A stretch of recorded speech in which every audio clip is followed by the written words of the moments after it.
Shalom la famille, j'espère que vous allez bien. Alors aujourd'hui je vous parlerai de l'histoire de Mohammed, l'histoire de sa naissance, l'histoire de son apparition, de sa prophétie.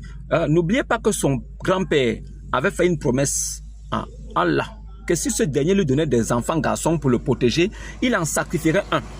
Et comme par hasard, il eut 10 fils.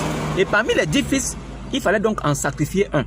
Et la flèche de divination avait pointé Abdallah, le supposé papa de Abou Kassim, de Mohammed. Et ils sont allés voir une divineresse qui lui a dit qu'il pouvait donc racheter la vie de ce dernier en donnant 10 chameaux. Mais sauf que Allah a accepté 100 chameaux en échange de la vie de Abdallah. Et ce jour-là, une lumière jaillit de la statuette de Hubal. Vu que son grand-père avait promis à Allah, si tu me donnes des hommes pour me protéger, je t'en sacrifierai un. Mais le jour du sacrifice, Abd al-Muttalib est plutôt allé devant la statuette de Allah Ouma Hubal.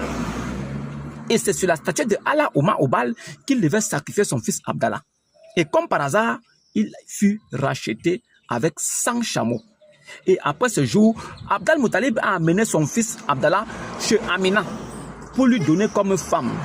Et arrivé à cet instant-là, une lumière a jailli de la statuette de Hubal et rentrée à l'intérieur du corps de Abdallah.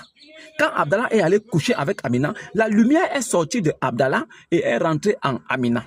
Et quand Amina a accouché, une lumière est sortie d'elle, de son sexe, et a illuminé les palais de la Syrie et a illuminé l'enfant Mohammed. Quand Mohammed eut 7 jours, Abd al-Muttalib a amené Mohammed sur l'autel du dieu Hubal pour le consacrer et le circoncire.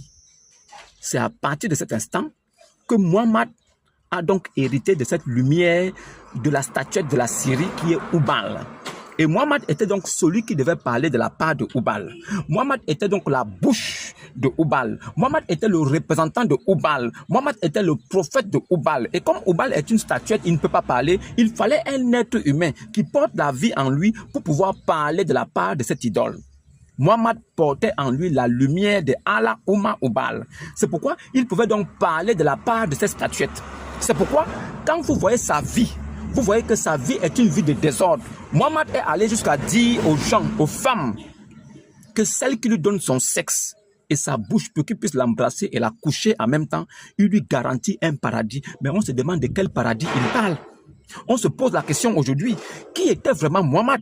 Comment un arabe qui n'est pas juif peut-il recevoir le Saint-Esprit sans avoir cru en Jésus? Comment un arabe qui n'est pas